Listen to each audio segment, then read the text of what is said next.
So pag nilagay mo yan, ito permira kasi ito makalikot yan. Pagka maluwag yan, ibig sabihin iba yung busing na nilagay natin. Tersyera, pag ng pasok. Isang mapagpalang araw muli mga kalikot. So panibagong araw, panibagong video tutorial naman. So nagpapasalamat tayo sa ating pong may kapal. Dahil binigyan na naman tayo ng pagkakataon para makapagbahagi ng konting kaalaman regarding sa ating motorsiklo. So mga kalikot, para sa mga nagtatanong, may mga nagme-message kasi. Request daw paano mag-assemble or paano ikabit yung mga transmission gear. Yan sa ating counter shop at main shop. Kasi sa ating transmission gear ng ating makina mga kalikot, meron yung tinatawag na main shop at counter shop. Ito yung pinaka main shop natin. Kung saan dito nakakabit yung ating clutch housing. Ito yung counter shop natin. Dito nakakabit yung ating engine sprocket. Yan. Kung saan dito na nakalagay yung ating mga counter gear. So ibang mga gear di ko na natanggal sa mga shop kasi wala yung aking circlip lock remover. Hindi ko alam kung nasahiraman or hindi ko alam kung naitago ko na maigi. So ito yung ating fourth gear and kwarta. Yan, so yan yung hindi ko natanggal, counter ng kwarta. So pag nang pasok siya, mga kalikot, pag ganyan, dito hindi siya papasok pag ganun. So yung apat na paa dito. After may pasok yung gear na yan, next yung ating may washer yan, washer. Yung washer. Yeah. Then after ng washer, mayroon siyang circlip lock ay no. Yan. So next natin diyan is yung ating tersyera. Tersyera ito. Yan. Tersyera pag nang pasok. Yan. Okay, next natin, washer, ito. Yan. Then, bushing or spacer. Ito. So, dalawa yung spacer niyan mga kalikot. Yan. Or bushing. So, pag nilagay mo yan, ito, permira kasi ito mga kalikot. Yan. Pagka maluwag yan, ibig sabihin iba yung bushing na nilagay natin. Halimbawa, ito lagay natin. Yan. Yan, hindi siya papasok. Yan. So, ito medyo mas maliit. Yan. So, ganun. Next natin. Ito, permira ito mga kalikot. Next, may washer yan mga kalikot. Yan, sad to say, na-misplace ko yata nung pagtanggal ko. Di ko na alam kung saan ko nilagay. Yan. So, may washer yan mga kalikot. Washer. Then, next na naman itong bushing or spacer. Yan. Next natin yung idle gear. Yan. Idle gear. Dito tumatama yung ating gear ng ating kicker. Yan. Dito mga kalikot. Ito yung kicker natin. Ito yung gear niya. So dito tumatama yan. Oh. Yan sa may idle gear. Next yung ating washer malapad. Yan. Okay. Next natin dito sa kabila. Yan. Next natin yung counter ng kinta. Yan. So ito yung sa idle gear, permira, tersyera, kwarta, tapos kinta. Ito yung ating kinta. Counter ng kinta. So pag nang pasok mga kalikot, pag ganyan, yung apat na paa, ay tatlong paa niya mga kalito.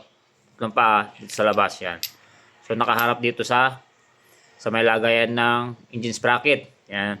Then next natin, ito yung ating segunda. Counter ng segunda. Ganyan. Next natin, washer. Okay na yun. Yan. So, idle gear, permira, yan, tersyera, kwarta, kinta, segunda. Okay, tapos na tayo dito sa counter shop. Next naman natin, main shop. Yan. Ito, main shop. So, hindi ko natanggal. Yan, tulad na sabi ko yung ibang gear kasi nga walang circlip lock remover. So, ang di natin natanggal is yung tersyera, kwarta. Yung permera mga kalikot, ito. Main shop na to mga kalikot. Main shop. Ito yung permera, naka-built-in na. Yan sa mismong shop. Yan. So, after ng ito, permera, next natin dito, gawin dito.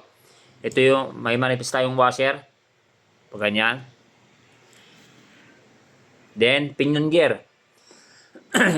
Pinion gear na kung saan dito nilalagay o pinapasok yung ating clutch housing kapag nakalagay na ito sa ating makina.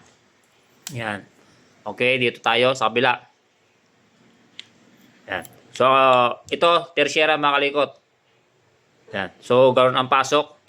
Yan. Pag ganon. Tapos, mayroong may kanya mga kalikot, may washer. So, after may pasok yung tersyera, yung third gear, mayroon siyang washer and then circle lock uli. Okay. Then, pagka natapos na yon, next natin tong yan, kwarta, fourth gear. Then, yan, circle lock uli. After circle lock, yan, washer, to. Yan. Then, next natin yung kinta. Ito. Yan. Ito, kinta. Ganyan. Okay, wala na mga washer yan. Next natin, itong segunda, pinakauli. Pag ganyan. Then, ito na yung ating panguli washer. Yan. So, huwag kayong malilito sa mga washer. Dapat kompleto yung mga kalikot.